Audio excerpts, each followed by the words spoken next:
Hey y'all, welcome back to my channel. Today we're going to be going over the Lato. Now, this is actually part of week 1 for the rotation list of Incarnon weapons. It was supposed to come out last week, however, due to a script error with the rollout of the reset, that did not happen, so we got a redo of week 6 twice.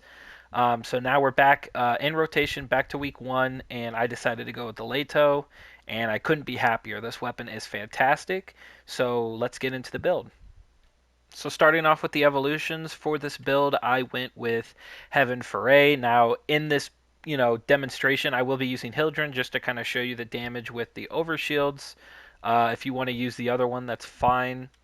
And then I think Evolution 3 is pretty much the only one you can really go with if you plan on using the Incarnon mode of this weapon. The accuracy and reduced recoil works in both forms, so there's no reason not to run this one.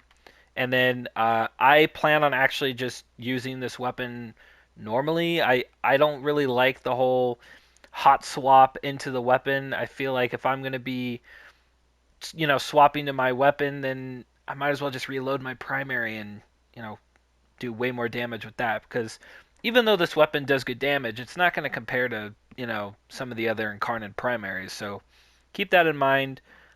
Here are the stats, right? So just below 100 crit chance, solid crit multiplier, decent status. We got viral heat.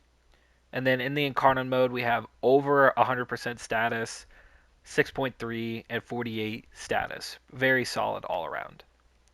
Now, in the build, I am running Prime Heated Charge because otherwise there is no base heat applied like some of the other Incarnon weapons. And I am also running Cascadia Flare, which is where I'm getting most of my damage. Now it is not maxed, but if I had rank 5, I would have up to 10 seconds of 480% increase to damage, which is very, very solid. Now I do also have Galvanized Shot in here because this does not have a sort of radial attack. It is more classified as a projectile, so you are getting the bonus of Galvanized Shot with this weapon, which is very nice as well. But other than that, it is a viral heat, crit chance, crit damage, multi-shot, regular secondary build.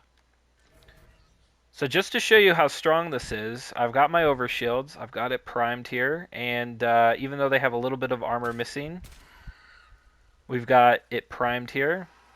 And we're going to activate it and see that wide range there, how much damage it's doing. Now they do have some armor missing, but even still, if I go up here, brand new set of enemies, nothing missing here.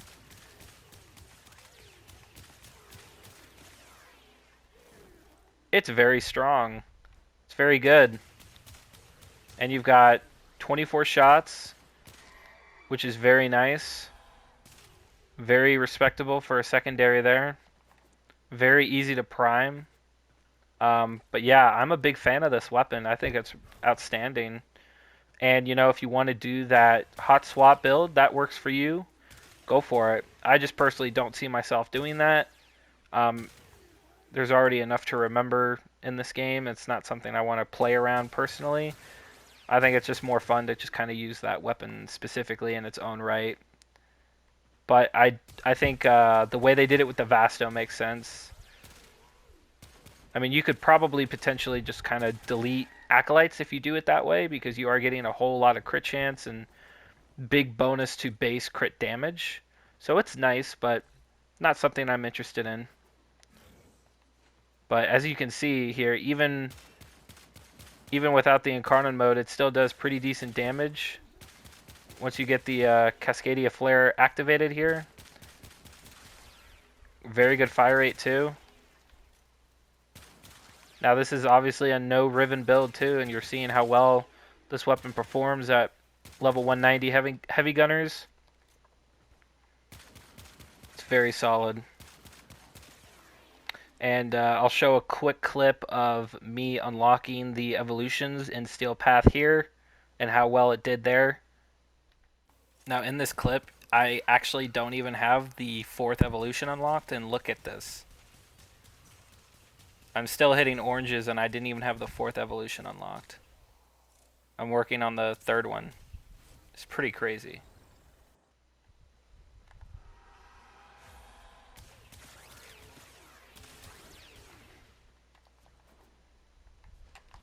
And obviously, you know, if I were to use Hildren at her full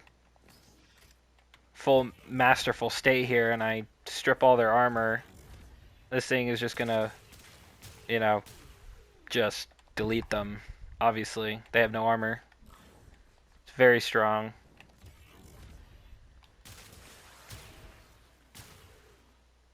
Pretty nuts. So, I mean, that's the weapon. Not much to say. It's fantastic. It's very easy to build. There are 5 forma in here, however, and you know, if you wanted, you could, you know, do secondary encumber.